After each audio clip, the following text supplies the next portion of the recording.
پوچھیں گے اور جب پوچھیں تم سے اے محمد میرے بندے میرے بارے میں تو بے شک میں تو قریب ہی ہوں، جواب دیتا ہوں میں پکارنے والے کی پکار کا، جب پکارتا ہے وہ مجھے تو چاہے کہ وہ حکم مانے میرا اور یقین رکھیں مجھ پر تاکہ وہ راہ راست پالے۔ حلال کیا گیا ہے تمہارے لیے روزے کی رات میں بے حجاب ہونا اپنی بیویوں کے ساتھ، وہ لباس ہیں تمہارے لیے اور تم لباس ہو ان کے لیے۔ جانتا ہے اللہ کہ بے شک تم خیانت کرتے تھے اپنے آپ سے، سو عنایت فرمائی اس نے تم پر اور درگزر کیا تم سے، لہٰذا اب مباشرت کرو ان سے اور طلب کرو اس کو جو مقدر کر رکھا ہے اللہ نے تمہارے لیے، اور کھاؤ اور پیو حتیٰ کہ نمایاں نظر آ جائے گا تم کو صبح کی سفیدی دھاری رات کی سیاہ دھاری سے فجر کو، اور پھر پورا کرو تم روزے کو اور رات تک، اور مت مباشرت کرو ان سے کہ جب تم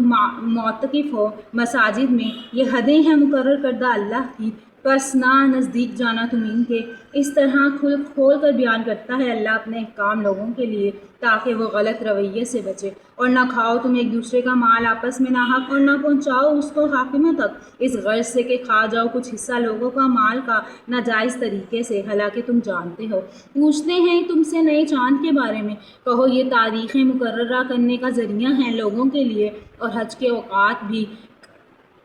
اور نہیں ہے نیکی یہ کہ تم آؤ گھروں میں ان کے پچھواڑے سے، بلکہ نیکوکار وہ ہیں جو ڈرے اللہ سے، اور آؤ تم گھروں میں ان کے دروازے سے اور ڈرتے رہو اللہ سے تاکہ تم فلاح پاؤ۔ اور لڑو اللہ کی راہ میں ان لوگوں سے جو لڑتے ہیں تم سے، اور زیادتی نہ کرو، بے شک اللہ پسند نہیں کرتا زیادتی کرنے والوں کو۔